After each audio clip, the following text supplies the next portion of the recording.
పూర్తిగా మీ అందరికీ పరిచయమైన తమ్ముడు, యువ నాయకుడు, ఉత్సాహవంతుడు శ్రీ ఏనుగుల రాకేష్ రెడ్డి గారు, సోదరులు శ్రీ ఉప్పల వెంకటరమణ గారు, పార్టీ రాష్ట్ర కార్యదర్శి గారు, ఇంకా వేదిక పైన ఉన్న మహానుభావులందరికీ, వేదిక ముందున్న గౌరవనీయులైన మరి మా పాలేరు నియోజకవర్గ అన్నదమ్ములందరికీ పేరు పేరున, అట్లాగే గౌరవనీయులైన మా వివిధ మండలాల పార్టీ అధ్యక్షులు గౌరవనీయులు మన నేలకొండపల్లి అధ్యక్షులు శ్రీ బ్రహ్మయ్య గారు. సో ఎవరెక్కున్నారో చూద్దాము. ధనలక్ష్మి గారిని దయచేసి వేదికపైకి రావాల్సిందిగా విజ్ఞప్తి చేస్తా ఉన్నాను. ఎక్కడున్నారు వారు? ధనలక్ష్మి గారు, వెంకటలక్ష్మి గారు ఇద్దరు కూడా దయచేసి వేదికపైకి రావాల్సిందిగా ప్రార్థన. కూసుమంచి మండల పార్టీ అధ్యక్షులు శ్రీ వీరయ్య గారు. తక్కువన్నారా కూసుమంచోళ్ళు? తక్కువన్నారా? సౌండ్ తక్కువ ఉంది. ఖమ్మం రూరల్ మండల పార్టీ అధ్యక్షులు శ్రీ బెల్లం వేణు గారు. తిరుమలాయపాలెం మండల పార్టీ అధ్యక్షులు శ్రీ వీరన్న గారు. తిరుమలాయపాలెం వాళ్ళు తక్కువ ఉన్నారు కానీ లొల్లు ఎక్కువ ఉంది. ఖమ్మం రూరల్ వాళ్ళు ఎక్కువ ఉన్నారు, అందుకే సౌండ్ కూడా ఎక్కువనే ఉంది. Thank you. పేరు పేరున అందరికీ నమస్కారం. పేరు పేరున అందరికి కూడా హృదయపూర్వకంగా ధన్యవాదాలు. మీ స్వాగతానికి. నేలకొండపల్లి చదివినా సార్, మీరు వినలేదు. బ్రహ్మయ్య గారి పేరు నేను చెప్తే వినలేదు మీరు. ఓకే, బ్రహ్మయ్య గారు వారి కూర్చోండి. ఒక 10 నిమిషాలు దయచేసి అందరూ కూడా మనసు పెట్టి, ముఖ్యమైన విషయం దయచేసి ఎస్ఐఆర్ కార్యక్రమం, దానికి సంబంధించి స్థానిక కౌన్సిలర్ గారు సోదరులు మురుమేకల సత్యనారాయణ గారు, ఇంకా మిగతా కౌన్సిలర్లందరికీ, ఇక నా చెవిలో మాటలు చెప్పే వాళ్ళందరూ కొద్దిసేపు దయచేసి ఏమనుకుండా ఉండాలని చెప్పి నా ప్రార్థన. ఎక్కువ మంది ఏమీ లేదు, ఎక్కువ మాట్లాడేది ఏమీ లేదు, మీకు అన్ని విషయాలు కూడా తెలుసు. దయచేసి అక్కడ కూడా కొద్దిగా నిశ్శబ్దంగా ఉంటే కొద్దిసేపు. పెద్దలు, మాన్యులు, తెలంగాణ తొలి ముఖ్యమంత్రి, తెలంగాణ సాధించిన మన నాయకుడు కేసీఆర్ గారి నాయకత్వంలో ప్రాణాలకు తెగించి మనం తెలంగాణ రాష్ట్రం సాధించుకున్న విషయం మీ అందరికీ తెలిసిందే. ఇవాళ పుష్కర కాలం తర్వాత, తెలంగాణ రాష్ట్రం ఏర్పడ్డ పుష్కర కాలం తర్వాత ఇవాళ ఖమ్మం నుంచి కరీంనగర్ దాకా, ఆదిలాబాద్ నుంచి అలంపూర్ దాకా ఎవరిని కదిలిచ్చినా ఒక్కటే మాట వినబడతా ఉన్నది. ఎట్లుండే తెలంగాణ, ఎట్లయిపోయింది, అప్పుడే మంచిగుండే, మళ్లీ కేసీఆర్ రావాలే అనే మాట వినబడుతున్నది. సంక్షేమం ఆగమైపోయింది, అభివృద్ధి ఆగిపోయింది. ఇక ఈ మధ్యకాలంలో మీరు చూస్తే 1 కాదు 2 కాదు, ఎన్ని రకాల అరాచకాలు జరుగుతున్నాయో నాకంటే బాగా మీరే చూస్తా ఉన్నారు. ఈ మధ్యకాలంలో గౌరవ ముఖ్యమంత్రి రేవంత్ రెడ్డి గారు ఒక టీవీ ఛానల్కి ఇంటర్వ్యూ ఇచ్చారు బెంగళూరులో. కొద్దిగా అక్కడ ఉన్న వాళ్ళు హడావుడు మానేస్తే కొద్దిగా ప్లీజ్ వాళ్ళని నూకోబెట్టు. అయ్యా అక్కడ ఎందుకు అంత హడావుడి? కొద్దిసేపు ప్లీజ్, కొద్దిసేపు మనసు పెట్టి వినండి. ఒక టీవీ ఛానల్కి ఇంటర్వ్యూ ఇచ్చారు. అందులో ఏం చెప్తాడు ఆయన? Hitler is my inspiration, Hitler నాకు స్ఫూర్తి.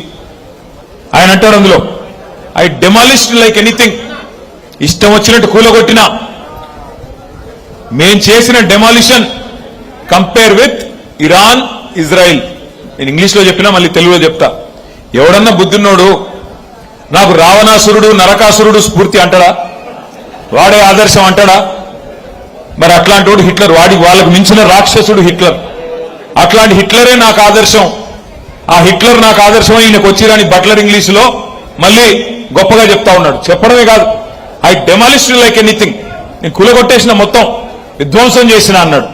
ఒక్కసారి మా పాలేరు బిడ్డలందరూ నేను అడుగుతా ఉన్నా, గుర్తున్నదా వెలుగు మట్ల? ఎన్ని ఇండ్లు కూలగొట్టిండు ముఖ్యమంత్రి? 1000 ఇండ్లు. రాత్రికి రాత్రి ఒక రాక్షసుడు లాగా 3 జిల్లా మంత్రులు, ముఖ్యమంత్రి కూడబలుక్కొని ఎస్సీ, ఎస్టీ, బీసీలు కట్టుకున్న ఒక కాలనీని అర్ధరాత్రి వాళ్ళ అనుయాయుల కోసం, వాళ్ళ అనుచరుల కోసం, వాళ్ళ రియల్ ఎస్టేట్ దందా కోసం వెలుగుమట్లలో 1000 ఇండ్లు కూలగొట్టి ఇవాళ దాన్ని గొప్పగా చెప్పుకుంటున్నాడు ముఖ్యమంత్రి. ఐ డెమాలిష్డ్ లైక్ ఎనీథింగ్, అని చెప్పి ఇవాళ ఒక శాడిస్ట్ మాదిరిగా చాలా నికృష్టంగా మాట్లాడుతున్నాడు ముఖ్యమంత్రి. యుద్ధం మిగిల్చే విషాద ఛాయల్ని అది తన కీర్తి కిరీటంలో అదో కలికితురాయిలాగా చెప్పుకుంటా ఉన్నాడు రేవంత్ రెడ్డి. పేదలు రోడ్డున పడితే, ఆడబిడ్డలు కాళ్ళు విరిగి కాళ్ళు నొచ్చి ఆ రోజు ఖమ్మంలో కుంటుతూ పరిగెడుతుంటే ముఖ్యమంత్రికి అది పైశాచిక ఆనందం అందిస్తున్నదంట. ఆయనే చెప్తున్నాడు, ఇది నేను చెప్పడం కాదు. వీళ్ళు ఏడుస్తుంటే నాకు సాడిస్టిక్ ప్లెజర్ అనిపిస్తున్నది అని చెప్తున్న పరిస్థితి. ఇక ముఖ్యమంత్రి ఏమో హిట్లర్ అని చెప్పుకుంటే, మీ ఖమ్మం జిల్లాలో ఉన్న 3 మంత్రులు హిట్లర్ దగ్గర పనిచేసే గోబెల్స్ నే మించిపోయినారు. దండుపాలెం ముఠాకు నాయకుడు రేవంత్ రెడ్డి అయితే, దండుపాలెం బ్యాచ్ కు నాయకుడు రేవంత్ రెడ్డి అయితే, ఇక్కడ 3 ముఖ్య అనుచరులు తిష్ట వేసుకుని కూర్చున్నారు. అందులో మరీ ముఖ్యంగా మీ పాలేరు నుంచి ప్రాతినిధ్యం వహిస్తున్న ఆయన, ఇక ఆయన గురించి అయితే చెప్తా. పుష్కర కాలం నీళ్లతో, నిధులతో, సంక్షేమ పథకాలతో, రైతు కన్నీరు లేకుండా పుష్కలంగా మరి పంటలతో విలసిల్లిన తెలంగాణ ఇవాళ ఈ ముష్కరుల పాలనలో ఇబ్బందుల పాలయ్యింది. వాస్తవమా కాదా మీరే ఆలోచన చేయండి. 12 ఏళ్ల తర్వాత ఇవాళ ఒక్క మాట నేను అడుగుతా ఉన్నా. ఒకవైపు రాష్ట్ర రెవెన్యూ మాత్రం పడిపోతా ఉన్నది, రాష్ట్ర రెవెన్యూ తగ్గుతున్నది. కానీ రెవెన్యూ మంత్రి గారి అవినీతి సామ్రాజ్యం మాత్రం 100,000 రెట్లు పెరిగిపోతా ఉన్నది. నేను చెప్పింది కరెక్టేనా? ఇవాళ మీ రెవెన్యూ మంత్రి గారి గురించి కొద్దిసేపు మాట్లాడుకోవాలా. అట్లాగే పక్కనే ఉన్నారు వ్యవసాయ మంత్రి. రాష్ట్రమంతటా వ్యవసాయం సంక్షోభంలో ఉన్నది. రైతు బంధు లేదు, యూరియా లేదు, ఇంత పోనీ కరెంట్ అన్నా సరిగ్గా ఇస్తారా అంటే కరెంటు లేదు. అట్లాగే మరి మీరు రైతు బంధు ఇవ్వకపోయినా, రైతు బీమాకి డబ్బులు కట్టకపోయినా, యూరియా ఇవ్వకపోయినా, కష్టపడి ఆరుగాలం కష్టపడి రైతు పంట పండిస్తే 60 రోజుల పాటు కనీసం ధాన్యం కొనే దిక్కు లేదు. వ్యవసాయం సంక్షోభంలోకి పోతా ఉంటే వ్యవసాయ మంత్రి గారి అక్రమాలు మాత్రం రోజుకొక్కటి బయటకు వస్తా ఉన్నాయి. అట్లాగే ఒకవైపు రాష్ట్ర ఆర్థిక వ్యవస్థ కుప్పగూలుతుంటే ఆర్థిక మంత్రి, డిప్యూటీ సీఎం గారి ఆదాయం, కమిషన్ల దందాలు మాత్రం జోరుగా జరుగుతా ఉన్నాయి. 3 మొనగాళ్లు కాదు, 3 మోసగాళ్ల నాయకత్వంలో ఖమ్మం జిల్లా ఈ రోజు దివాలా తీసే పరిస్థితి వచ్చింది. వాళ్ళకు అర్థమైపోయింది. పాలేరులో ఇక్కడ వస్తున్న స్పందన, పాలేరులో ఇవాళ కందాల ఉపేందర్ రెడ్డి గారిని గుర్తు చేసుకుంటున్న పద్ధతి, ఇది చూస్తా ఉంటే వాళ్ళకు అర్థమైంది. మా కేల్ ఖతం, దుకాణం బంద్, కాంగ్రెస్ మళ్లీ గెలవదు, అందుకే దీపం ఉన్నప్పుడే ఇల్లు చక్కబెట్టుకోవాలని చెప్పి ఇష్టం వచ్చినట్టుగా విచ్చలవిడి దోపిడి. 1 కాదు 2 కాదు. మీ బాంబుల మంత్రి గురించి చెప్పాలంటే పొంగులేటి కాదు, ఆయన పేరు బాంబులేటే. ఆయన గురించి చెప్పాలంటే ఎంత సంపాదించాడంటే, ఆ నోట్లు లెక్కబెట్టే మెషిన్లు ఉంటాయి చూడు, నోట్లు లెక్కబెట్టే మెషిన్లు కూడా అలసిపోయేంత అక్రమ సంపాదన మీ మంత్రి గారు. 1 కాదు 2 కాదు, తెగించినాడు. నేనేదో ఊరికే చెప్పడం లేదు. ఇప్పుడే ఒక చిన్న వీడియో కూడా మీకోసం తెచ్చినా, ఆ వీడియో కూడా మీకు చూపెడతా. పొంగులేటి గారి అవినీతికి సంబంధించిన వీడియో వేయాలమ్మా.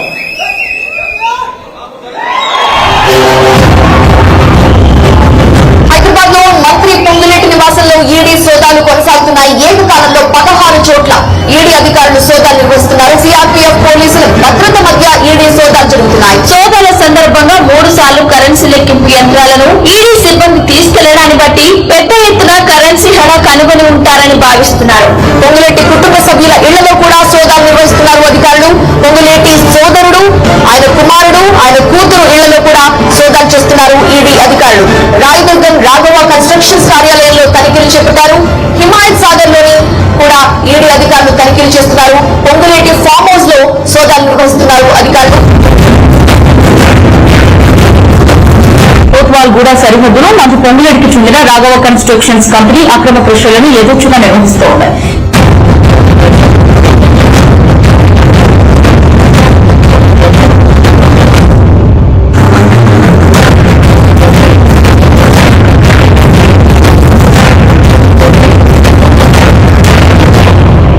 బ్రేకింగ్ చూస్తున్న మంత్రి పొంగులేటి శ్రీనివాస్ రెడ్డికి హైడ్రా అధికారులు షాక్ ఇచ్చారు. కొత్వాల్లోని రాఘవ స్టోన్ క్రషర్స్ ను హైడ్రా అధికారులు కూల్చివేశారు. అనుమతులు లేకుండా కొంతకాలంగా దీన్ని నడుపుతున్నట్లు అధికారులు గుర్తించారు. రాఘవ కన్స్ట్రక్షన్ కు చెందిన స్టోన్ క్రషర్స్ ను హైడ్రా నేలమట్టం చేసింది. మైనింగ్ పొల్యూషన్ అధికారుల ఫిర్యాదుతో అధికారులు చర్యలు తీసుకున్నారు.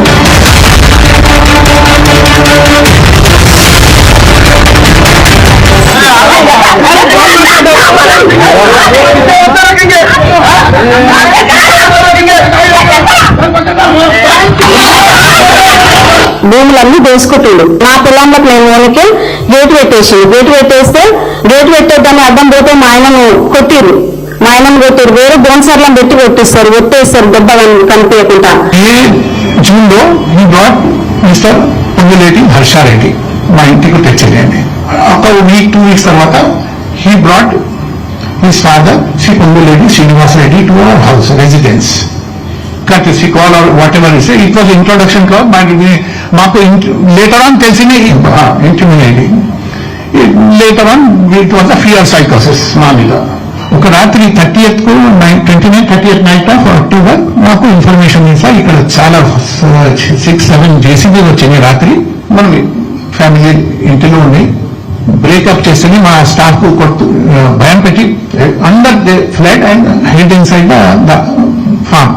ఆయన భూమి మా చుట్టూ ఆయన మొత్తం ల్యాండ్ జేసీబీతో గూడబట్టింది. మీరు హెల్ప్లెస్. అసెంబ్లీలో కూడా ఇన్ని కామన్స్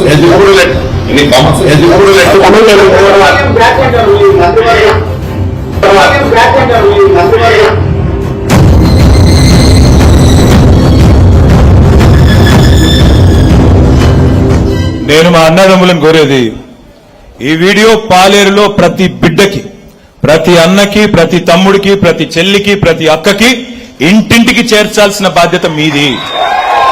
ఎందుకైనా పాలేరు ప్రజలు గెలిపించింది మిమ్మల్ని. 1000 కోట్లు కొల్లగొట్టి ఇవాళ 1 కాదు 2 కాదు, నేను ఒకటే మాట అడుగుతా ఉన్నా. అక్కడ మీరు చూశారు ఇందాక, సెప్టెంబర్ 28, 2024 సెప్టెంబర్ 28, 2024 అంటే ఇంకో 4 నెలలు అయితే 2 సంవత్సరాలు గడిచిపోతుంది. ఈడీ వచ్చి పొంగులేటి గారి మీద రైడ్ చేసింది. ఇప్పుడే మీరు చూశారు ఆ వీడియోలో. అది మనం తయారు చేసింది కాదు, టీవీల వాళ్ళు. నోట్ల కట్టలు లెక్కబెట్టే మెషిన్లు 1 కాదు 3 మెషిన్లు లోపలికి తీసుకెళ్తున్నారు సిఆర్పీఎఫ్ బలగాలు అని. 2 ఏళ్లు కావస్తుంది కదా, ఏమైంది మరి ఆ కేసు? ఎక్కడ పోయినాయి 100 కోట్లు? దొరికిన 100 కోట్లు చెప్పగలరా ఎవరన్నా? ఎక్కడ పోయింది? ఇటు బీజేపీ వాడు మాట్లాడాడు, అటు కాంగ్రెస్ వాడు మాట్లాడాడు, అటు ఈడీ వాడు కనీసం ఒక స్టేట్మెంట్ కాదు, ఒక ట్విట్టర్లో ఒక ట్వీట్ కూడా పెట్టాడు. ఎందుకు మరి? ఏం జరుగుతా ఉందంటే, మీరు గెలిపించిన పాలేరు ఎమ్మెల్యే ఇవాళ రెవెన్యూ మంత్రిగా ఉన్న పొంగులేటి శ్రీనివాసరెడ్డి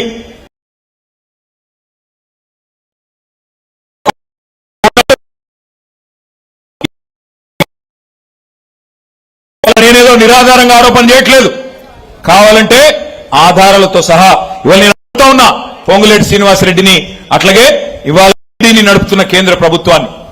ఏ కారణం చేత 2 ఏళ్లైనా ఎందుకు మరి ఆ రైడ్ మీద ఒక్కటంటే ఒక్క స్టేట్మెంట్ కూడా బయటికి రాలేదు? ఎందుకు మంత్రి గారి మీద కేసు పెట్టలేదు?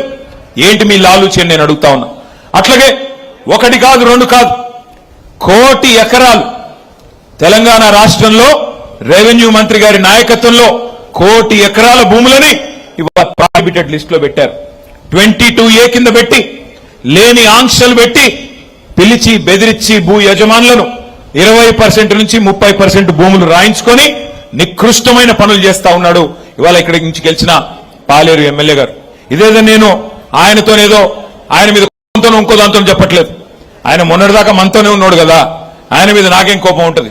కానీ చాలా నికృష్టమైన పనులు 24 నెలలలో రేవంత్ రెడ్డి ఘరానా దొంగ అయితే పొంగులేటి శ్రీనివాసరెడ్డి గజ దొంగ మాదిరిగా ఇవాళ దోచుకుంటున్న విషయాన్ని మీకు చెప్పడానికి నేను ఇక్కడికి వచ్చాను. నేను ఒకటే అడుగుతా ఉన్నా మిమ్మల్ని. ఇవాళ రేపు మన పిల్లలు ఎంత ఫాస్ట్గా ఉన్నారు. ట్రైలర్ చూస్తేనే చెప్తున్నారు సినిమా హిట్టా ఫట్టా. అట్లాంటిది ఇక్కడ ఇంటర్వెల్ అయిపోయింది కదా. ఇంటర్వెల్ ఫస్ట్ హాఫ్ మొత్తం డిజాస్టరే కదా. ఏమన్నా ఉందా? 2.5 ఏళ్లలో పీకింది ఏమన్నా సాధించింది ఉందా? ఆఫ్టర్ ఫ్లాప్ సినిమాకు అర్ధశత దినోత్సవం అన్నట్టు ఇలా పోజులు కొడతా ఉన్నాడు పొంగులేటి శ్రీనివాసరెడ్డి. ఇంకొక వీడియో కూడా నేను మీకు చూపెడతా.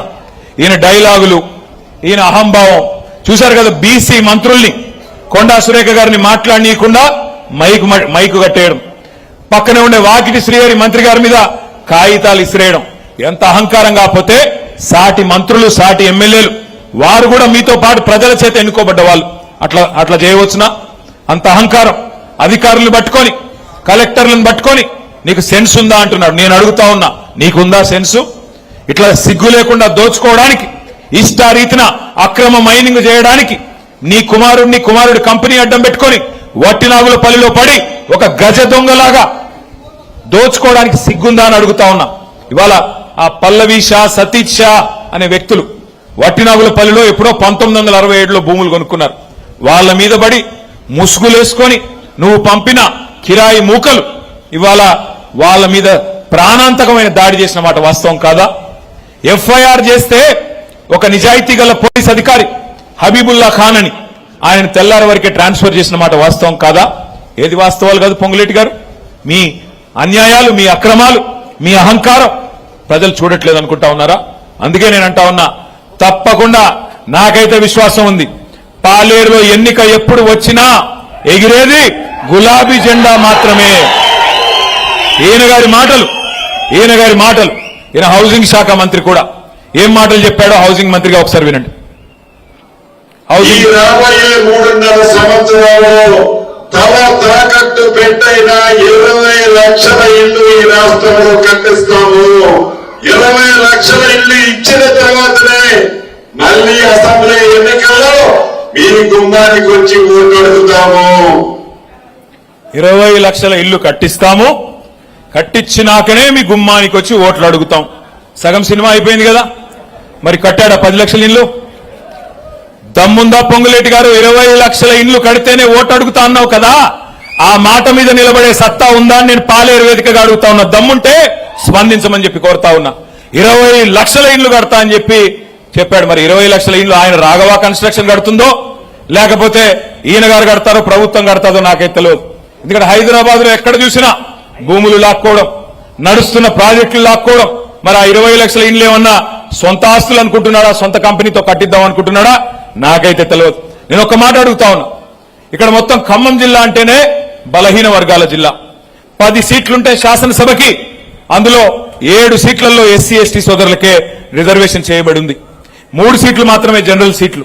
నేను అడుగుతా ఉన్నా పొంగులేటి శ్రీనివాసరెడ్డి గారిని, రేవంత్ రెడ్డి గారిని, ఏం చెప్పారు మీరు ఎలక్షన్లకు ముందు? ఇందిరమ్మ ఇండ్లు ఎస్సీలకి ఎస్టీలకి 6 లక్షల రూపాయలు ఇస్తామని చెప్పిన మాట వాస్తవమేనా? దళిత సోదరుడు కానీ ఒక్క గిరిజన సోదరుడు కానీ ఖమ్మం జిల్లాలో 6 లక్షల రూపాయలు ఇచ్చారా? ఇంటికి ఇచ్చారా, ఇవ్వలేదా? అసలు రాష్ట్రంలో ఎక్కడన్నా ఇచ్చారా? ఇవాళ సిగ్గు లేకుండా 20 లక్షల ఇల్లు కట్టించిన తర్వాతనే ఓట్లు అడుగుతా అంటున్నావు కదా పొంగులేటి గారు. ధైర్యం ఉంటే మాట మీద నిలబడి నేను అడుగుతా ఉన్నా. ఇంకొక మాట కూడా నేను అడుగుతా ఉన్నా, మీకు అసలు ఇల్లు కట్టే తెలివి ఎక్కడిది? కూలగొట్టడమే తెలుసు, మీకు ఇల్లు కట్టే తెలివి లేదు. మీకు కూలగొట్టడం అనేది తప్ప, విధ్వంసం తప్ప వికాసం తెలవని దండుపాలెం ముఠా మీరు మాట్లాడితే నేను అడుగుతా ఉన్నా, ఇవాళ వ్యవసాయాన్ని విధ్వంసం చేయలేదా మీరు? రైతు ఖాతాలో కేసీఆర్ గారు ఉన్నప్పుడు ఒకసారి కాదు, 2 సార్లు కాదు, 11 సార్లు 73,000 కోట్లు మీరు అడిగే అవసరం లేకుండానే, ఎవ్వడికి దండం పెట్టే అవసరం లేకుండా నాట్లేసే టైం వచ్చిందంటే టింగ్ టింగ్ టింగ్ అని ఫోన్ మోగేది, ఖాతాల్లో డబ్బులు పడేది. ఇవాళ ఉన్నదా పరిస్థితి? రైతు బంధు ఎప్పుడు వస్తుందంటే దేవుడికి కూడా తెలియదు. ఎందుకంటే ఆ దేవుడిని కూడా మోసం చేసిన దౌర్భాగ్యులు వీళ్ళు. దేవుడి మీద ఒట్టేసి రుణమాఫీ కొట్టిన దౌర్భాగ్యపు ప్రభుత్వం కాంగ్రెస్ ప్రభుత్వం. అందుకే నేను అంటా ఉన్నా, వ్యవసాయాన్ని విధ్వంసం చేశారు. కేసీఆర్ గారు ఉన్నప్పుడు పొలం కాడికి ఒక ఫోన్ కొడితే ఆటో ఆయన వచ్చి యూరియా వేసిపోయేది, ఆటో అన్న వచ్చి యూరియా మీ ఇంటికాడ మీ పొలం కాడ వేసిపోయేది. నేను చెప్పేది కరెక్టా కాదా? ఇలా పరిస్థితున్నదా? మళ్ళీ వెనకటి రోజులు తెస్తామన్నారు, నిజంగానే ఇందిరమ్మ రాజ్యం అన్నారు, చూస్తే ఏమొచ్చింది? మళ్ళీ వెనకటి రోజులంటే మళ్ళీ యూరియా దుకాణాల ముందు చెప్పుల లైన్లు, మరి మళ్ళీ ఒకసారి ఆధార్ కార్డులు పెట్టుకొని దాని మీద రాళ్లు పెట్టుకొని మళ్ళీ కడుపు కాళ్ళు కాలుతుంటే నడిచిపోయి బువ్వ తినే రోజులు మళ్ళీ ఆ దుస్థితి మళ్ళీ వచ్చింది. ఒక్క మాట నేను అడుగుతా ఉన్నా, రైతు ఖాతాలో పెట్టుబడి సాయం ఎగ్గొట్టడమే మహాపాపం. మీ మంత్రి గారు చెప్తా ఉన్నాడు పొంగులేటి గారు, భూమి శిస్తు కూడా పెడతాడంట కొత్తగా. మళ్ళీ భూమి శిస్తు కేసీఆర్ గారు రద్దు చేసిన భూమి శిస్తును మళ్లీ పెడతా అంటున్నాడు మీ రెవెన్యూ మంత్రి గారు. వెన్నుముక లాంటి రైతు ముక్కు వెండి వసూలు చేస్తా అని చెప్పి నికృష్టంగా మాట్లాడుతూ ఉన్నారు. అందుకే నేను అనేది ఒకటే మాట, ఇవాళ రాష్ట్రంలో ఒక విషయం అయితేనేమి, యువకులు పెద్ద మనుషులైతేనేమి అందరికీ అన్ని విషయాలు అర్థమైనాయి, తేట తెల్లమైనాయి. ఏమంటున్నాం ఈరోజు మనందరం కూడా, మీరే కదా చెప్పింది, బాండ్ పేపర్ల మీద జేమ్స్ బాండ్ల మాదిరిగా రాసిచ్చింది మీరే కదా. బట్టి విక్రమార్క గారైతే బాండ్ పేపర్ రాసి దేవుడి కాళ్ళ దగ్గర పెట్టి 6 గ్యారంటీలు కార్డులు భద్రంగా పెట్టుకోండి, 3 నెలలు భద్రంగా దాచిపెట్టుకోండి, 99 రోజుల తర్వాత మా వాళ్ళు వస్తారు, కాంగ్రెస్ కార్డులు తీసుకుంటారు.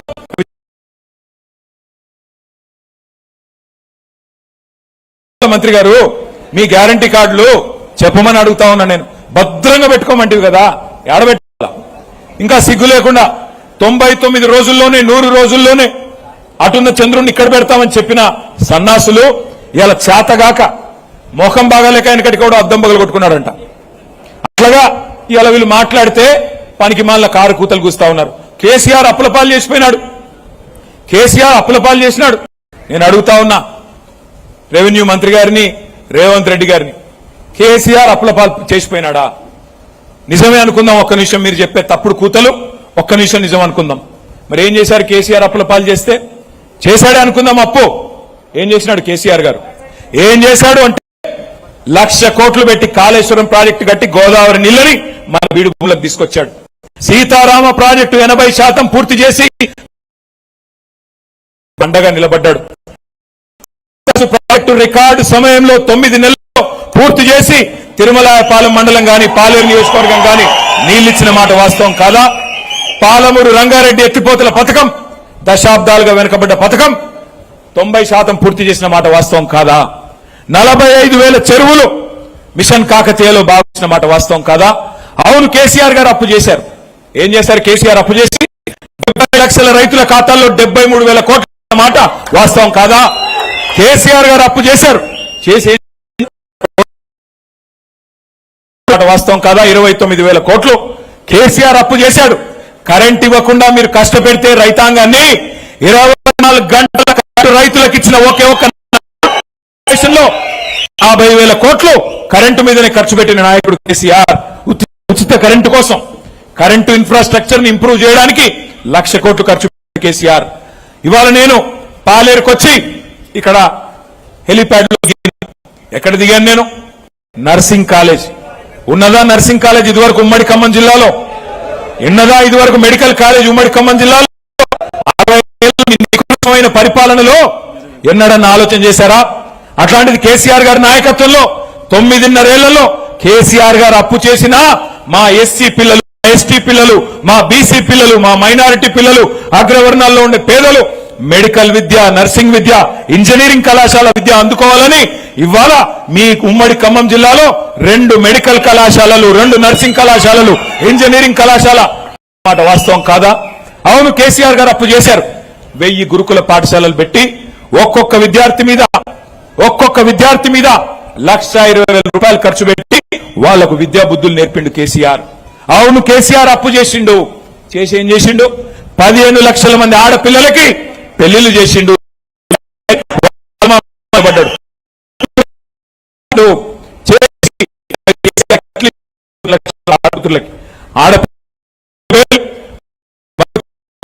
ఇచ్చిన మహానుభావుడు ఎవరైనా ఉన్నారా?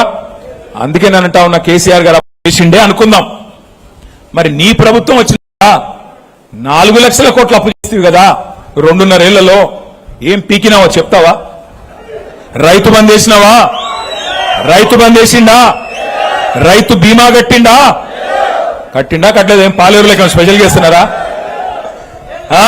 తులం బంగారం అన్నాడు, ఇచ్చిండా?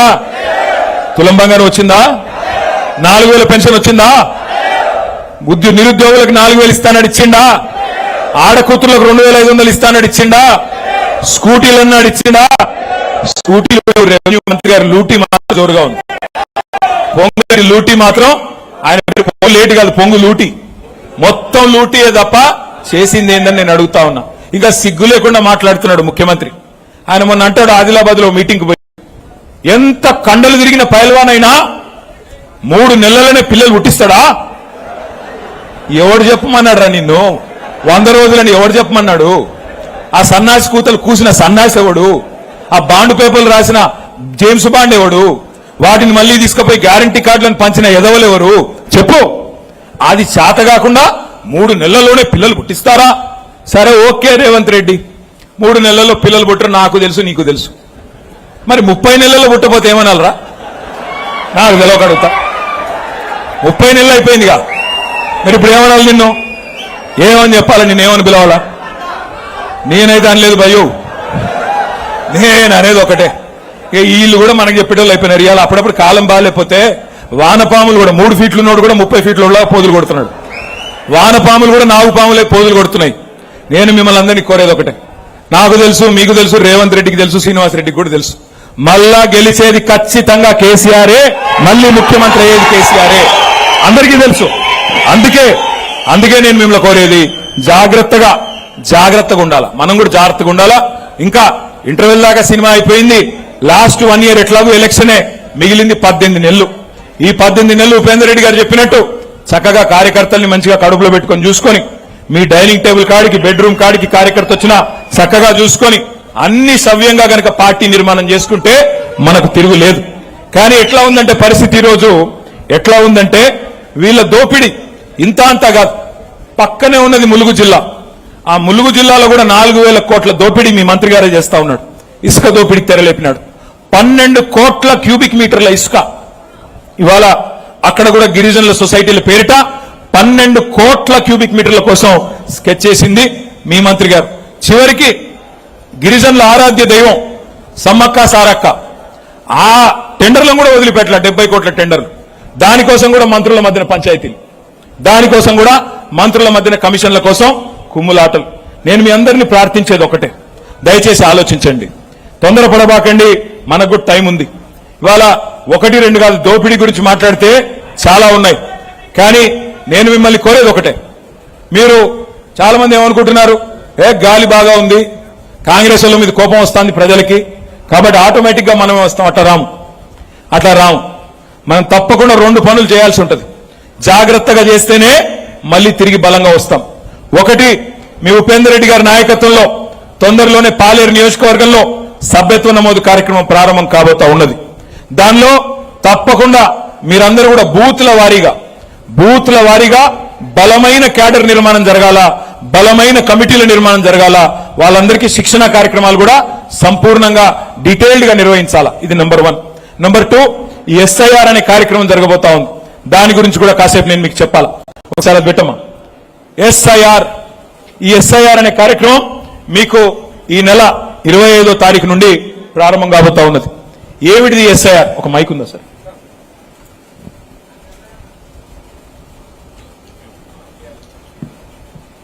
అసలు ఏంది ఎస్ఐఆర్? ఎస్ఐఆర్ అంటే స్పెషల్ ఇంటెన్సివ్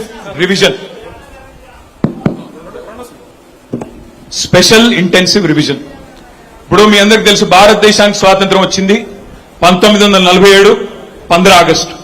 కానీ తెలంగాణకి 1 సంవత్సరం తర్వాత వచ్చింది, మీకు తెలుసు, 17 సెప్టెంబరు 1948. స్వాతంత్రం వచ్చిన తర్వాత మొదటి ఎన్నిక జరిగింది భారతదేశంలో 1952లో. ఆ రోజుల్లో దేశానికి స్వాతంత్రం వచ్చిన తర్వాత మరి కొత్త దేశం, కొత్తగా నడవాలి, ప్రజాస్వామిక పద్ధతుల్లో నడవాలి. అప్పటిదాకా ఉన్న రాజులు, నవాబులు అందరూ పోయారు. ప్రజలే నవాబులు, ప్రజలే రాజులు. కాబట్టి ప్రజాస్వామ్యంలో ఎట్లా ముందుకు పోవాలని చెప్పి అప్పుడున్న పెద్దలు నెహ్రూ గారు, గాంధీ గారు అందరూ కూర్చుని ఆలోచించుకొని ఒక నిర్ణయం తీసుకున్నారు. డాక్టర్ బాబాసాహెబ్ అంబేద్కర్ గారు మహామేధావి. ఆయన లాంటి నాయకుడి చేతుల్లో మన రాజ్యాంగ నిర్మాణం కనుక పెట్టినట్టయితే బాగుంటుంది. ఆయన మంచిగా దిశానిర్దేశం చేయగలుగుతాడు. అప్పటికే కొలంబియా యూనివర్సిటీలో, లండన్ లో చాలా చోట్ల చదువుకున్న చాలా తెలివైన వాడని చెప్పి ఆయనకు బాధ్యత పెట్టారు. ఆయనకు బాధ్యత పెడితే బాబాసాహెబ్ గారు అద్భుతమైన రాజ్యాంగం, ప్రపంచంలో ఎక్కడా లేని గొప్ప రాజ్యాంగాన్ని మనకు అందించారు. ఇక్కడ మా తమ్ముళ్ళు, మా చెల్లెలు జాగ్రత్తగా ఒక మాట వినాలి. ఈరోజు అమెరికా లాంటి దేశాల్లో, ఇంగ్లాండ్ లాంటి దేశాల్లో కూడా మొట్టమొదటి ఎన్నికల్లో అక్కడ మహిళలకు ఓటు హక్కు ఇవ్వలేదు. పోరాటాలు చేస్తే, యుద్ధాలు చేస్తే దశాబ్దాల తర్వాత, శతాబ్దాల తర్వాతనే మహిళల్ని కూడా సమానంగా గుర్తించారు. కానీ పెద్దలు, భారతరత్న, దార్శనికుడు, మహానుభావుడు డాక్టర్ బాబాసాహెబ్ దయ వల్ల మన దేశంలో మాత్రం మొట్టమొదటి ఎన్నికల్లోనే మహిళలకు ఓటు హక్కు కూడా కల్పించిన గొప్పవాడు డాక్టర్ బాబాసాహెబ్ అంబేద్కర్. అట్లాగే డాక్టర్ బాబాసాహెబ్ అంబేద్కర్ గారు ఇంకొక నిర్ణయం కూడా తీసుకున్నారు. ఏమని? ఈ దేశంలో ధనికుడైనా లేదా ధనం లేనివాడైనా పేదవాడైనా, అంబానీ అయినా అదానీ అయినా లేదా పాలేరులో ఉండే సామాన్యుడైనా ఒక రైతైనా ఒక మనిషికి ఒకటే ఓటు ఉండాలి, ఆ ఓటుకి ఒకటే విలువ ఉండాలి అని ఆలోచన చేసి అందరికీ ఒకటే ఓటు పెట్టారు. ఈ ఎస్ఐఆర్ అంటే ఏంటంటే ఆ ఓటర్ లిస్ట్ ని జల్లడి పట్టే కార్యక్రమం, వడపోత కార్యక్రమం. ఓటర్ లిస్ట్ లో ఏమైనా తప్పులు ఉన్నాయా, ఏమైనా చేరికలు గాని తీసివేతలు గాని ఉన్నాయా అది చూసుకునే కార్యక్రమమే ఎస్ఐఆర్. ఎస్ఐఆర్ అనేది ఇప్పటికి చాలా సార్లు జరిగింది భారతదేశంలో, 13 సార్లు జరిగింది. ఈసారి జరగబోయేది 14వ. Next slide. ఏంటి ఎస్ఐఆర్ అంటే ఏంటి? దయచేసి కొద్దిగా ఇక్కడ బూత్ లెవెల్ ఏజెంట్లు అందరూ ఉన్నారా? ఒకసారి ఉంటే చేయలా పట్టండి. ఆ పుస్తకాలు ఇచ్చారా మీ అందరికీ? ఆ పుస్తకాలు చూపెట్టండి ఒక్కసారి. ఓ పని చేయండి, ఇంటికి తీసుకెళ్లి అల్మారాలో భద్రంగా పెట్టండి, పొరపాటు కూడా తీసి చదవకండి, అంతే కదా? మళ్ళీ ఇంటికి తీసుకుపోయి ఉపేంద్ర రెడ్డి అంకుల్ కూడా చదివి ఉండండి, నాకు తెలిసి అయితే చదివినరా? చదివినా అంటుండే సారు మరి, కానీ నాకు డౌటే. అయితే ఎందుకు చెప్తానా అంటే మీకు ఎస్ఐఆర్ అనేది చాలా ఇంపార్టెంట్ ప్రక్రియ. ఈసారి కనుక మనం పట్టించుకోకపోతే నష్టపోయేది మనమే. మన పశ్చిమ బెంగాల్లో ఎలక్షన్ జరిగింది. ఎలక్షన్ కి ముందు 95 లక్షల ఓట్లు అక్కడ ఎస్ఐఆర్ ద్వారా తీసివేయడం జరిగింది. అక్కడ ఉన్న పార్టీ, అధికారంలో ఉన్న పార్టీ మమతా బెనర్జీ పార్టీ. వాళ్ళు ఓడిపోయారు, కేవలం 42 లక్షల తేడాతో ఓడిపోయారు. తర్వాత అంతకంటే ముందు బీహార్లో ఎస్ఐఆర్ జరిగింది. బీహార్లో లాలూ ప్రసాద్ యాదవ్ గారి పార్టీ అధికారంలోకి వస్తుంది ఈసారని చెప్పి చాలా మంది అనుకున్నారు. అక్కడ కూడా 65 లక్షల ఓట్లు తీశారు. చూస్తే మళ్ళీ అక్కడ కూడా లాలూ ప్రసాద్ గారి పార్టీ ఓడిపోయింది. నేను అనేది ఏమంటే, మనం అప్రమత్తంగా లేకపోతే ఇవాళ రకరకాల వ్యవహారాలు జరుగుతున్నాయని చెప్పి వార్తలు వస్తున్నాయి, వదంతులు ఉన్నాయి. కాబట్టి ఎంత అప్రమత్తంగా ఉండి ఎంత జాగ్రత్తగా ఉంటే అంత మంచిది అనేది నా ప్రార్థన. ఎస్ఐఆర్ లో ఏం చేస్తారు అంటే మీకు ఒక 4 విషయాలు మీకు చెప్పాలి. నంబర్ 1, చివరిసారి ఎప్పుడు జరిగింది ఎస్ఐఆర్ అంటే 2002వ సంవత్సరంలో. 2002వ సంవత్సరంలో ఆ రోజు తెలంగాణ లేదు. అప్పుడు పాలేరు నియోజకవర్గం, ఈ రోజు పాలేరు కాదు, ఆ రోజు వేరే పాలేరు. ఆ రోజు భిన్న, అప్పుడు ఉండేది కదా పాలేరు, వేరే రిజర్వ్డ్ ఉండేది, రిజర్వ్డ్ కాన్స్టిట్యున్సీ ఉండేది, స్వరూపం ముదిగొండ ఇటు ఉండేది. అప్పటి పాలేరు ఇప్పటి పాలేరు పోలిక లేదు. అప్పటి రాష్ట్రం ఆంధ్రప్రదేశ్, ఇప్పటి రాష్ట్రం తెలంగాణ. మరి ఇప్పుడు ఏమవుతుందంటే ఎస్ఐఆర్ లో మరి మొట్టమొదటి వాళ్ళు చేసే పని, అధికారులు చేసే పని ఏమంటే 2002 ఓటర్ లిస్టు పెట్టుకొని, latest voter list 2025 voter list పెట్టుకొని ముందు మ్యాపింగ్ చేస్తారు. మ్యాపింగ్ అంటే ఏంటి? 2002లో ఉదాహరణకి చెప్తా ఉన్నా, ఉపేందర్ రెడ్డి గారికి 2 కూతుర్లు. ఆ రోజు వాళ్ళకి ఓటు హక్కు లేదు 2002లో. మరి ఇప్పుడు ఓటు హక్కు వచ్చింది. వాళ్ళని లింక్ చేయాలి, మ్యాప్ చేయాలి. ఉపేందర్ రెడ్డి గారికి, ఆయన శ్రీమతికి, ఆ కుటుంబానికి మ్యాపింగ్ చేయాలి. దానికోసం మరి లింక్ అయిన ఓటర్లు, లింక్ అవని ఓటర్లు అంటున్నాను నేను. అంటే ఏంటి? ఉపేందర్ రెడ్డి గారు, ఆయన శ్రీమతికి 2002లో ఓటు ఉంది కాబట్టి వాళ్ళ ఓట్లు యథాతథంగా ఉంటాయి. కానీ వాళ్ళ పిల్లలకు ఆ రోజు ఓటు లేదు, ఇవాళ వచ్చింది. 24 ఏళ్ల కిందటి వ్యవహారం కదా, వచ్చింది అనుకోండి. అప్పుడు వాళ్ళని లింక్ చేస్తూ వాళ్ళు మా పిల్లలు అని ఎన్యూమరేషన్ ఫారం నింపి ఆ కుటుంబ సభ్యులు ఇంటింటికి అధికారులు వచ్చినప్పుడు ఇవ్వాల్సి ఉంటుంది. ఉంటే ఆ మ్యాపింగ్ జరిగిపోతుంది. ఆ తర్వాత నెక్స్ట్ స్లైడ్. మొత్తం కనుక చూసినట్టయితే మీరు రాష్ట్రంలో, మన రాష్ట్రంలో దాదాపు 36,000 పోలింగ్ బూతులు ఉన్నాయి. అంటే ఒక్కో పోలింగ్ బూత్ లో సగటున తాండాలు, గూడాలు అంటే తక్కువ ఉంటాయి, 600, 500 ఓట్లు ఉన్నాయి కూడా ఉంటాయి. సగటున మరి మనకి దాదాపు 900 నుంచి 1000 ఓట్లు ప్రతి పోలింగ్ బూత్ లో ఉంటాయి. మొత్తం ఓట్లు 3,39,00,000 ఓట్లు తెలంగాణలో ప్రస్తుతం ఉన్నాయి. మరి ఈ ప్రక్రియ ఎట్లా జరగబోతుంది అంటే, ఇంటింటికి అధికారులు వస్తారు. అధికారులు ఎవరు? బూత్ లెవెల్ ఆఫీసర్లు. మనకి ఎన్ని బూతులు సార్ ఇక్కడ?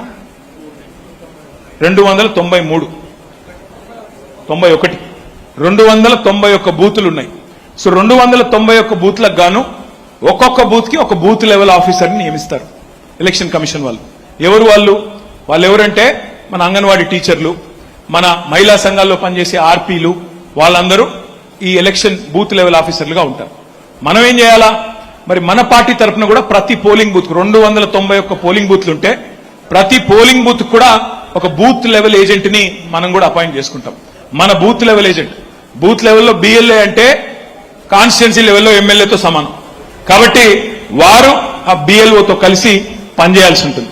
ఇది ఎట్లా జరుగుతుంది ప్రాసెస్ అంటే 25 ఈ నెల 25వ తారీఖు నుండి వచ్చే నెల 24వ తారీఖు దాకా, జూలై 24 దాకా ఇంటింటికి బిఎల్ఓలు బిఎల్ఏలు వెళ్ళాలి. ఇంటింటికి అంటే ఎంతమంది ఎలా? ఇప్పుడు ఒక బూత్ లో ఉండేది 1000 ఓట్లు అనుకోండి. 1000 ఓట్లు అంటే 300 నుంచి 350 ఇల్లు, నెల రోజులు, రోజుకి 10 ఇల్లు మీరు తిరిగేది, అంతకంటే ఎక్కువేం కాదు. రోజుకి 10 ఇల్లు. ఆ 10 ఇళ్లలోకి పోయినప్పుడు మీరు జాగ్రత్త పడాల్సింది ఏమంటే, వీళ్ళు ఏమన్నా హేరాఫేరీ చేస్తున్నారా, వీళ్ళు ఏమన్నా అవకతవకలు చేస్తున్నారా, కొంతమంది మన వాళ్ళ ఓట్లు ఏమన్నా తీసేసే ప్రయత్నం చేస్తున్నారా, జాగ్రత్తగా చూసుకోవాలి. చూసుకొని మనం ఏం చేయాలా, 24th జూలై రోజు 24 జూలై రోజు ఈ నెల రోజుల ఎస్ఐఆర్ కార్యక్రమం ముగుస్తుంది. 31 జూలై నాడు ఒక డ్రాఫ్ట్ ఓటర్ లిస్ట్, ఒక ముసాయిదా వాళ్ళు పబ్లిష్ చేస్తారు, ఎలక్షన్ కమిషన్ వాళ్ళు. మనకు ఒక నెల రోజులు గడువు ఉంటుంది, 1 మంత్ గడువు ఉంది మీకు. మళ్ళీ 1 ఆగస్టు నుంచి ఆగస్టు 30 తారీఖు దాకా మీకు గడువు ఉంది అభ్యంతరాలు సమర్పించడానికి. Form 6, form 7, form 8. మీరు ఏం చూడాలి అసలు? మరి బూత్ లెవెల్ ఏజెంట్లు ఏం చూడాలంటే 4 చూడాలి మీరు. నంబర్ 1, ఎవరన్నా 18 ఏళ్లు నిండిన పిల్లల ఓటు హక్కు లేకపోతే నమోదు చేయించాలా, మ్యాపింగ్ చేయించాలా, ఆ కుటుంబ సభ్యులతోనే మ్యాపింగ్ చేయించాలి. నంబర్ 2, ఎవరైనా చనిపోయిన వాళ్ళ ఓట్లు కనుక ఉంటే వాటిని తీసేయించాలి. నంబర్ 3, మన దగ్గర మీకు తెలుసు నాకు తెలుసు ఓట్లు ఒక మనిషికి 2, 3, 4 ఉన్నాయి కూడా ఉన్నాయి. ఎందుకంటే ఊళ్ళో ఒక ఓటు ఉంటుంది, ఖమ్మంలో ఒక ఓటు ఉంటుంది, హైదరాబాద్లో ఒక ఓటు ఉంటుంది, కొంతమంది కృష్ణా జిల్లాలో కూడా ఓటు ఉంటుంది. మీరు ఖమ్మం జిల్లా వాళ్ళకి అక్కడ ఇక్కడ సంబంధాలు రాకపోకలు ఉంటాయి కాబట్టి అక్కడ ఓటు ఇక్కడ ఓటు రకరకాలుగా ఉంటుంది. ఇప్పుడు అదంతా పోతుంది, ఒకటే ఓటు మిగులుతుంది. ఆ ఒక్క ఓటు ఎక్కడ ఉండాలి, ఎలా మనం గుర్తుపెట్టాలన్నదే ఇప్పుడు మన ముందున్న టాస్క్. తర్వాత మనకు ఒక నెల రోజుల పాటు అబ్జెక్షన్స్ కోసం టైం ఉంది, 30 ఆగస్టు దాకా. ఎలక్షన్ కమిషన్ వాళ్ళు ఏం చేయాలి, ఒక నెల రోజులు టైం తీసుకొని మన అబ్జెక్షన్ల మీద వాళ్ళు వివరణ ఇవ్వాలి, వివరణ ఇవ్వకపోతే కరెక్షన్ చేయాలి. సెప్టెంబర్ 28 దాకా వాళ్ళకు గడువు ఉంది. అది అయిపోయిన తర్వాత 1 అక్టోబర్ అంటే గాంధీ జయంతికి ఒక రోజు ముందు ఫైనల్ ఓటర్ లిస్టు పబ్లిష్ అవుతుంది. ఇది చాలా ఇంపార్టెంట్, ఎందుకంటే ఆ ఓటర్ లిస్టు రేపు మీకు ఎమ్మెల్యే ఎలక్షన్కి అదే ఓటర్ లిస్టు, ఎంపీ ఎలక్షన్కి అదే ఓటర్ లిస్టు, రేపు జిల్లా పరిషత్తు మండల పరిషత్తు పెడితే ఎంపీటీసీ జెడ్పీటీసీ పెడితే దానికి కూడా అదే ఓటర్ లిస్టు. మరి ఇక్కడ ఉన్న మిత్రుల్లో చాలా మంది ఎంపీటీసీలుగా జెడ్పీటీసీలుగా పోరాటం చేయాలనుకునే వాళ్ళు ఉన్నారా?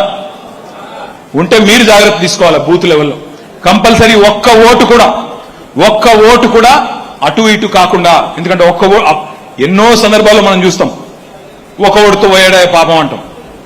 ఇప్పుడు ఇక్కడికి వచ్చేటప్పుడు కూడా ఉపేందర్ రెడ్డి గారు చెప్తున్నారు, మన ఏదులాపురం కార్పొరేషన్ లో మనం గెలిచిన 10-12 సీట్లలో కూడా అక్కడ పోయి అక్రమాలు చేసి వాళ్ళను కౌంటింగ్ లో అటు ఇటు చేసి కొన్ని గెలిచారు అక్రమంగా అని చెప్తా ఉన్నారు.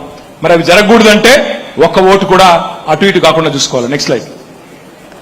ఇక్కడ మీరు చేయాల్సిందల్లా ఇదే, ఇప్పుడు ఇందాక నేను చెప్పినట్టు బిఎల్ఏ ఏం చేయాలి, బూత్ లెవెల్ ఆఫీసర్తో కలిసి తిరగాలి, అక్కడ బూత్ పరిధిలో ఎన్యూమరేషన్ ఫారం అందరు నింపారా లేదా చూసుకోవాలి. ఇప్పుడు నేను చెప్పే ప్రతిదీ కూడా మీకు ఇచ్చిన పుస్తకంలో ఉంది, నేను చెప్పేది ఏది కూడా కొత్తది కాదు, అందులో ఆల్రెడీ ఉంది. ఏమన్నా డూప్లికేట్ ఓట్లు ఉంటే తీసే ప్రయత్నం చేయాలి. అవి ఏంటి ఎట్లా ఉంటాయి కూడా నేను మీకు చెప్తాను. నెక్స్ట్, మరి మన లక్ష్యం అర్హులైన ఏ ఒక్కరు ఓటు కూడా పోకుండా చూసుకోవడం. ఎందుకంటే నిజాయితీగా ఎన్నిక జరిగితే తెలంగాణలో కేసీఆర్ గారు ఈరోజు 100 సీట్లతో గెలుస్తారనే మాట అందరికీ తెలుసు. నిజాయితీగా జరగాలి, కాకపోతే నిజాయితీగా జరిగేదానికి మనం ఈ ప్రయత్నంలో మనందరం కూడా భాగస్వాములు కావడం. నెక్స్ట్,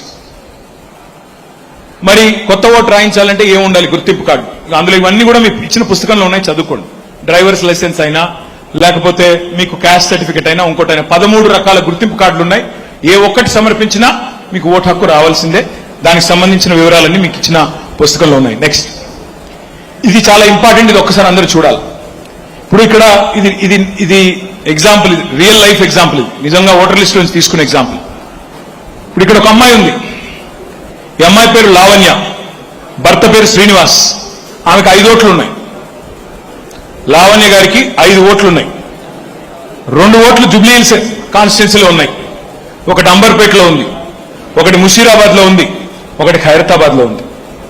ఎట్లా ఉంటాయంటే డూప్లికేట్ ఓట్లు కొన్ని కాన్స్టిట్యున్సీ లోపలే ఉంటాయి. ఉదాహరణకి పాలేరు కాన్స్టిట్యున్సీలోనే తిరుమలాయపాలెం మండలంలో ఒక ఓటు ఉండొచ్చు, మళ్ళీ కూసుమంచిపట్నంలో ఇంకో ఓటు ఉండొచ్చు, ఎందుకంటే మైగ్రేట్ అయి ఉండొచ్చు, ఇంకోటి ఉండొచ్చు, లేదా పుట్టింది అక్కడే ఉండొచ్చు, మెట్టినీళ్ళు ఇక్కడ ఉండొచ్చు, 2 ఓట్లు ఉండొచ్చు. అట్లాగే పార్లమెంట్ పరిధి లోపల పాలేరులో ఒక ఓటు ఉండొచ్చు, ఖమ్మం టౌన్ లో ఇంకో ఓటు ఉండొచ్చు. మూడవది తెలంగాణ లోపల అంటే ఒక ఓటు ఇక్కడ ఉండొచ్చు, ఒక ఓటు హైదరాబాద్ లో ఉండొచ్చు. నాలుగవది ఒక ఓటు ఇక్కడ ఉండొచ్చు, ఇంకో ఓటు ఆంధ్రప్రదేశ్ లోనో పక్క రాష్ట్రంలోనో మీకు ఎక్కడైతే మీకు ఎంతో కొంత కనెక్షన్ ఉందో అక్కడ కూడా ఉండొచ్చు. ఈ లిస్టు అనుమానాస్పద డూప్లికేట్ ఓటర్ల లిస్టు పాలేరు నియోజకవర్గంది నేను తీయించాను. దాదాపు 10,000 ఓట్లు ఉన్నాయి. అట్లా 10,000 ఓట్లు ఉన్నాయి. ఆ లిస్ట్ నేను బూత్ల వారీగా ఉపేందర్ రెడ్డి గారికి నేను అందజేస్తాను. మీరేం చేయాలి? Next slide. మీరేం చేయాలంటే మీకు 2 రకాల బుక్స్ ఇస్తున్నాం. ఒకటి హ్యాండ్ బుక్, రెండోది వర్క్ బుక్. హ్యాండ్ బుక్ మీ చేతుల్లో ఉంది, మీకు తెలుసు. నెక్స్ట్ వర్క్ బుక్ అంటే ఇది. వర్క్ బుక్ అంటే ఏంటి? ఆ బూత్ లో ఉండే 1000 ఓట్లు మీ చేతుల్లో ఆ లిస్టు మీకు పెడతాము. అందులో అనుమానాస్పదమైన డూప్లికేట్ ఓట్ల లిస్టు కూడా మీకు ఇస్తాం. అప్పుడు ఏం చేయాలి? మీరు ఇంటింటికి పోయినప్పుడు చెక్ చేసుకోవాలా, ఈ ఓటర్ లింక్ అయ్యారా లేదా, ఎన్యూమరేషన్ ఫామ్ నింపారా లేదా, ఇంకా ఏమైనా ఇతర వివరాలు ఉన్నాయా జాగ్రత్తగా చూసుకోవాలి. దయచేసి నా ప్రార్థన, ఇది చాలా చాలా చాలా ఇంపార్టెంట్ ఎక్సర్సైజ్. రేపు గెలుపుకి ఓటమికి మధ్యన అంతరం ఇదే కావచ్చు. కాబట్టి మనం చేసే పని ఏదో ఆషామాషిగా చేయకుండా, ఎవరన్నా బూత్ లెవెల్ ఏజెంట్లు ఒకవేళ నాకు టైం లేదు, నేను రోజుకు 10 ఇళ్ళు తిరగలేను 4 రోజుల పాటు అనుకుంటే ఉపేందర్ రెడ్డి గారికి చెప్పండి, ఇంకెవరన్నా పెట్టుకుందాం. కానీ మీరు బాధ్యత తీసుకొని మళ్ళీ నేను పని చేయకుండా మీరు ఇబ్బంది పడి పార్టీని ఇబ్బంది పెట్టే కార్యక్రమం మాత్రం దయచేసి చేయవద్దని నా ప్రార్థన. లాస్ట్ లైట్, ఇది ఇంపార్టెంట్, గుర్తుపెట్టుకోండి. మనం చాలా మందిని చెప్తుంటాం కేసీఆర్ గారు గెలిచిపోయారు 100 సీట్లు అంటున్నాను నేను కూడా. మరి కేసీఆర్ గారు గెలవాలంటే, మళ్ళీ ఉపేందర్ రెడ్డి గారు ఇక్కడ గెలవాలంటే 291 బూతుల్లో ప్రతి బూత్ లో కూడా మెజారిటీ సాధిస్తేనే కదా గెలిచేది. ఇప్పుడు ఎట్లా ఉంటుందంటే చాలా మంది నాయకులు, నేను చాలా పెద్ద నాయకుడిని, నేను రాష్ట్ర స్థాయి నాయకుడిని, నేను జిల్లా స్థాయి నాయకుడిని, నా బూత్ గురించి నేను ఎందుకు పట్టించుకుంటా, నేను మొత్తం మండలం అంతా తిరుగుతా, నియోజకవర్గం అంతా తిరుగుతా అని తిరుగుతూ ఉంటారు. దయచేసి వారితో దండం పెట్టి నేను చెప్పేది, ఎంత పెద్ద నాయకుడైనా సరే, ఎంత గొప్ప నాయకుడైనా సరే, ముందు మీ సొంత బూత్ లో మెజారిటీ తెచ్చి చూపెట్టండి. మీ సొంత బూత్ లో మెజారిటీ తీసుకొచ్చి చూపెట్టండి. లేకపోతే బయట పోజులు కొడతా, ఇంట గెలిచి రచ్చ గెలవాలి కదా. అది లేకుండా నేను బయట పోజులు కొడతా, ఉపేందర్ రెడ్డి చుట్టూ తిరుగుతా, లేకపోతే ఇంకా అజయ్ చుట్టూ తిరుగుతా, రవిచంద్ర చుట్టూ తిరుగుతా, కేటీఆర్ చుట్టూ తిరుగుతా, ఏం లాభం? ప్రజల చుట్టూ తిరుగు, కార్యకర్తల చుట్టూ తిరుగు, బూత్ చుట్టూ తిరుగు. నీ బూత్ లో మెజారిటీ తీసుకురా. 291 బూత్ లో మెజారిటీ వస్తే 78,000తో ఉపేందర్ రెడ్డి గారు మళ్ళీ గెలుస్తారు. నేనేమంటున్నా అంటే, అందుకే నేను ఇంకొకటి కూడా మీకు ఇవ్వబోతా ఉన్నా. 2014, 18, 23 ఈ 3 ఎన్నికల్లో పాలేరు నియోజకవర్గంలో ఏ బూత్ లో మనకు మెజారిటీ వచ్చింది, ఏ బూత్ లో రాలేదు, అది కూడా మీకు ఇస్తా. అది ఇస్తే ఏమవుతుంది, మీరు బూత్ బై బూత్ అనాలిసిస్ చేసుకోవచ్చు. అది మీకు మెంబర్షిప్ కి పనికి వస్తుంది. అది మీకు రేపటి రోజున మీరు పార్టీ కార్యక్రమాలు నిర్వహించుకోవడానికి ఎక్కడ లోపం ఉంది. ఒక ఉదాహరణ మీకు చెప్తాను. నాది సిరిసిల్ల నియోజకవర్గం. సిరిసిల్లలో ఇంకా పేరు చెప్తే బాగోదు కానీ ఒక బూత్ లో మనకు కన్సిస్టెంట్ గా అంటే వరుసగా నెగిటివ్ వస్తా ఉంది, వరుసగా మైనస్ వస్తున్నది. ఏమైంది ఇక్కడ అని చెప్పి నేను కూర్చున్నా మా వాళ్ళతో. ఏమైంది ఇక్కడ అని అడిగిన. నీ బూత్ లో ఎందుకు మనకు మెజారిటీ రావట్లేదు, ఏంది కారణం ఏంది, నేను తప్పు చేశానా, నా మీద కోపం ఉందా, లేదా మనం పని చేయలేదా ఏంటి అంటే, లేదు సార్ అక్కడ అవతల పార్టీకి ఒక గట్టి నాయకుడు ఉన్నాడు సార్, ఆ గట్టి నాయకుడు ఉన్నాడు కాబట్టి ఆ గట్టి నాయకుడు ఎంబడ వాళ్ళందరూ ఉన్నారు, అందుకే మనకు రావట్లేదు అన్నారు. నేను ఆ గట్టి నాయకుడు ఇంటికి పోయినా, బతిలాడుకుని తెచ్చుకున్నా. అంటే నేను ఎందుకు చెప్తా ఉన్నా అంటే, ఇంత సూక్ష్మంగా మీరు ఆలోచిస్తేనే, పెద్దలు ఒక గొప్ప మాట చెప్పారు, the more you sweat during piece the less you bleed in war. అంటే శాంతి సమయంలో, అంటే ఇట్లాంటి టైంలో, ఏ యుద్ధము లేనప్పుడు ఎంత చెమట చిందిస్తే యుద్ధంలో అంత తక్కువ రక్తం చిందిస్తావు నువ్వు అని చెప్తారు. ఇప్పుడు కరెక్ట్ గా పనిచేసుకుంటే, ఇప్పుడు కరెక్ట్ గా మనం దుక్కి దున్నుకుంటే, ఇప్పుడు మనం పొలం అక్కడున్న అంత చెత్త చెదారం అంతా తీసి పక్కన పడేస్తే రేపటి రోజున అంత బ్రహ్మాండమైన పంట, అంత బ్రహ్మాండమైన దిగుబడి వస్తుంది అనేది దాని ఉద్దేశం. చేద్దాం మరి. జూన్ 25 నుంచి SIR ప్రారంభం అవుతుంది. బహుశా జూలై మాసంలో మనకు మెంబర్షిప్ కార్యక్రమం కూడా ప్రారంభమవుతుంది. ఈసారి మెంబర్షిప్ కూడా ఏం చేయబోతున్నాం అంటే, మీరు గతంలో ఏం చేసేది, పుస్తకాలు వచ్చేది, ఆ పుస్తకాలు ఏం చేసేది ఉపేందర్ రెడ్డి గారు తెచ్చి ఉపేందర్ రెడ్డి గారు ఏం చేస్తారు, ఒక మండలానికి 4 నాయకులను పిలిచి వాళ్ళకి ఇస్తారు, నింపుకుని రాకుండా అంటారు. మీరేం చేస్తారు, పోతారు మండలంలో ఒక ఆఫీసులో కూర్చుంటారు, మళ్ళీ 10 మందిని పిలుస్తారు. వాళ్ళు ఏం చేస్తారు, ఊరికి పోయి మళ్ళీ 2, 3 కూర్చుంటారు. వాళ్ళ ఇళ్ళలో కూర్చొని రాసేసి, అరే ఫలానా సుబ్బారావు మనోడే రాసేయి, ఫలానా వెంకటేశ్వర్లు మనోడే రాసేయి, ఫలానా వెంకటలక్ష్మి రాసేయి. అసలు మెంబర్ అయిన విషయం వాళ్ళకు తెలియదు, ఉన్న విషయం వీళ్ళకు తెలియదు. మొత్తానికి రాసి నా మొహాన్ని కొట్టి మళ్ళీ ఉపేంద్ర రెడ్డి అంకుల్ ఏమంటాడు, అంకుల్ మా దగ్గర 50,000 అయిపోయింది అని అంకుల్ అంటాడు. అంటే నేనంట బాగా చేశారు అంకుల్ అని నేనంట. కానీ ఒకరినొకరు మోసం చేసుకోవడం తప్ప అక్కడ వాస్తవం లేదు క్షేత్రస్థాయిలో. అందుకే ఈసారి ఏం డిసైడ్ చేశామంటే, ఇంక ఈ పుస్తకాలు వద్దు ఏమొద్దు, ఇదంతా ఆధునిక యుగం, డిజిటల్ యుగం. కాబట్టి అంతా ఇప్పుడు పిల్లలు ఇవాళ రేపు అందరూ ఫోన్లు సోషల్ మీడియా తప్ప వేరే చూడట్లా. ఎవడు టీవీ వార్తలు చూడట్లేదు, ఎవడు పేపర్ అయితే చదవట్లేదు. అందరూ ఇట్లా ఫోన్ పట్టుకుని ఇట్లా ఇట్లా ఇట్లా ఇట్లా అంతేనా, అదే పనిలో ఉన్నారు. అందుకే మనం కూడా ఇట్లా ఇట్లా పట్టించుకోకపోతే మనం కూడా ఇట్లా ఇట్లా అనేస్తారు. అందుకే మనం కూడా సోషల్ మీడియాలో ఉండాలి. మా అంకుల్ అయితే సోషల్ మీడియాలో లేరు, మీరు లేరు, నాకు తెలుసు. నేను అందరినీ చూస్తూ ఉంటా. ఉపేందర్ రెడ్డి గారికి కూడా పరీక్ష, మరి మీకు ఆదర్శంగా ఆయన నిలబడాలా. ముందు ఉపేందర్ రెడ్డి గారు సోషల్ మీడియాలో ఒక టీం పెట్టుకోవాలా, పెట్టుకొని టీంలు ఉన్నారు కానీ మరి వాళ్ళు పని చేయట్లేదే. లేదు ఊరికే బాబు, నేను ఊరికే అంటున్నా, మళ్ళీ వీళ్ళేం ట్రోలింగ్ చేస్తారో నాకు వీళ్ళతో పెద్ద భయం. నేను ఆయన ఏం అనలేదురా ఆయన, ఉపేందర్ రెడ్డి చాలా మంచోడని చెప్తున్నా, వీళ్ళు ఏం చెప్తారని. అయితే మళ్ళీ ఇదో బాధ వీళ్ళతోనా, మళ్ళీ సోషల్ మీడియా ఆడికే కట్ చేసి అది పెట్టేసి ఉపేందర్ రెడ్డి గారిని అవమానించాడు, అహంకారంగా అడిగిగుడ్డ నన్ను చంపుతారు. మళ్ళీ నేను అనేది ఏమంటే, మీ అందరితో నా ప్రార్థన, ఎట్లా తయారు చేసే మా యాప్ అంటే మీకు ఒక్క నిమిషంలో చెప్తాం. మీకు ఉక్కబోస్తుంది, నాకు కూడా ఉక్కబోస్తుంది. ఒకటే నిమిషంలో చెప్పి ముగిస్తాం. ఏం చేశామంటే ఒక మంచి డిజిటల్ యాప్. ఎట్లా అయితే మీరు ఇప్పుడు ఇవాళ రేపు మీరు సినిమా టికెట్లు ఆర్డర్ చేసినా మీరు ఆ యాప్లోనే కొడుతున్నారు. తర్వాత మీరు ఆఖరి కూరగాయలు ఆర్డర్ చేసినా అందులోనే వస్తున్నాయి. మీరు అమెజాన్లో కొడితే ఆఖరికి చీరలు, బ్యాంగిల్స్ కూడా వస్తున్నాయి. కాబట్టి ఎట్లాంటి యాప్ తయారు చేశామంటే, మీరు ఏం చేయాల్సిన పనులు, ఇప్పుడు తిరుమలాయపాలెం మండలం ఉంది ఫర్ ఎగ్జాంపుల్, మన పిండిపోలు కదా, మధువల్లూరు పేరేంటి, పిండిపోలు, మధువల్లూరు పిండిపోలు ఉంది. ఆ పిండిపోల్లో ఉన్న మన కార్యకర్తలు ఎవరైతే ఉన్నారో ఇద్దరు ట్రైనింగ్ ఇస్తాం, బూత్కి 2 చొప్పున ట్రైనింగ్ ఇస్తాం, యాప్ ఎలా వాడాలి అని. ట్రైనింగ్ ఇచ్చిన తర్వాత వాళ్ళు ఏం లేదు చేయాల్సింది, ఆ పిండిపోలకు సంబంధించిన మొత్తం డేటా అందులో ఉంటుంది యాప్లో. ఆ పిండిపోల్లో 1000 ఓట్లు ఉన్నాయనుకోండి, 1000 ఓట్ల లిస్ట్ ఉంటుంది ఆ బూత్ పరిధిలో. మీరేం చేయాలా, ఆడ పోయిన తర్వాత తాత మధుసూదన్ అని కొడితే చాలు, ఆయన పేరు వస్తుంది. ఆయన కాబట్టి ఇంకో మధు నలుగురు ఉంటే 4 పేరు వస్తుంది. అందులో ఏ మధు నువ్వు క్లిక్ చేయాలి. క్లిక్ చేస్తే వెంటనే ఆయన ఇన్ఫర్మేషన్ మొత్తం వచ్చేస్తుంది. ఆయన తండ్రి పేరేంటి, ఆయన ఇంటి పేరేంటి, ఇంటి అడ్రస్ ఏంటి, ఇవన్నీ వస్తాయి. మీరు నింపాల్సిన పనిలే. తర్వాత మీరు నింపాల్సింది ఒకటే ఒకటి, ఆయన ఫోన్ నంబర్, కాదంటే ఆయన ఎడ్యుకేషనల్ క్వాలిఫికేషన్, ఆయన ఏం చదువుకున్నాడు, ఇంకేమైనా ఉంటే ఆయన కులం ఏంటి, ఇవన్నీ కొన్ని నింపాల్సి ఉంటుంది. ఈ 2-3 నింపిన తర్వాత ఫోన్ నెంబర్ ఎంటర్ చేస్తే ఓటీపీ పంపిస్తారు. ఎందుకంటే ఫోన్ నెంబర్ కరెక్ట్గా ఉందా లేదా చూసుకోవడానికి. ఓటీపీ రాగానే ఆ ఓటీపీ ఎంటర్ చేస్తే మెంబర్షిప్ అయిపోతుంది. ఫోటో కూడా తీసుకుంటున్నాం. ఫోటో వెంటనే అదే యాప్లో తీసుకోవాలి. తీసుకుంటే ఏమవుతుంది, రేపు గుర్తింపు కార్డులు మీ అందరికీ ఒక్కొక్కరికి గుర్తింపు కార్డులు, మంచి బ్రహ్మాండమైన గుర్తింపు కార్డు మీ జేబులో పెట్టుకునేటట్టు, 2 ఏళ్ల తర్వాత అధికారంలోకి వచ్చిన తర్వాత మీరు ఏ ఆఫీస్కి వెళ్ళినా గుర్తింపు కార్డు చూపెడితే వెంటనే బ్రహ్మాండంగా అధికారులు గౌరవం ఇచ్చే విధంగా గుర్తింపు కార్డులు కూడా మీ ఉపేందర్ రెడ్డి గారి చేతుల మీదుగా నేనే వచ్చి అందజేస్తా. అందజేసిన తర్వాత లాస్ట్ ఒక బటన్ కూడా పెట్టాం. అందులో మీరు ఇల్లు తిరిగారా లేకపోతే ఒక చోట కూర్చొని చేస్తున్నారా అని తెలుసుకోవడానికి లాస్ట్కి ఒక బటన్ పెట్టాం.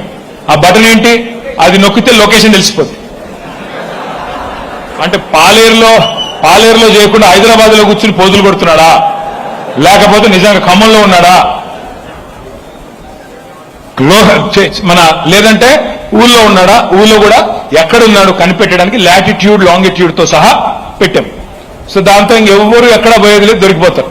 కాబట్టి నేను మళ్ళా విజ్ఞప్తి చేస్తున్నా, ఓపికన్న వాళ్ళు, బుద్ధిమంతులు, అది కూడా చెప్తాను, బుద్ధిమంతులు అందులో అది కూడా ఉంది, మర్చిపోయాను. 10 రూపాయలు జనరల్ మెంబర్షిప్, 50 రూపాయలు మరి క్రియాశీల మెంబర్షిప్. అందులోనే కట్టొచ్చు. పేటీఎం ఉంది, గూగుల్ పే ఉంది, తర్వాత కనబడట్లేదు, అది ఒక్క నిమిషం పైనే ఉన్నా కదరా, కనబడిపోవడానికి ఏముంది. అయితే 10 రూపాయలు 50 రూపాయలు మీరు అందులోనే కట్టొచ్చు.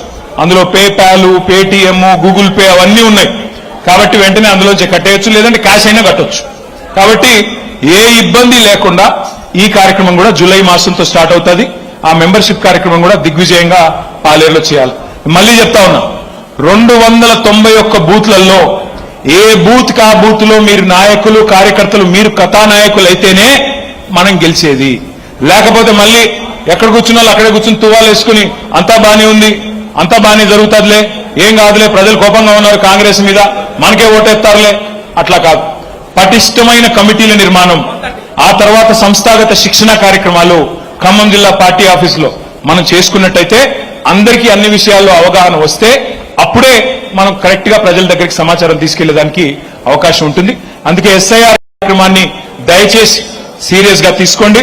మరి ఈ దండుపాలెం బ్యాచ్ ను తరమాలి అంటే, ఈ దుర్మార్గుల నుంచి తెలంగాణను విముక్తం చేయాలి అంటే మీరే కథానాయకులు కావాలి, మీరే విరుచుకొని పడాలి, మీరే రేపటి రోజున గులాబీ జెండా ఎగిరేయాలని చెప్పి మనస్ఫూర్తిగా కోరుతూ నేను ఉపేందర్ రెడ్డి గారికి చెప్పాను.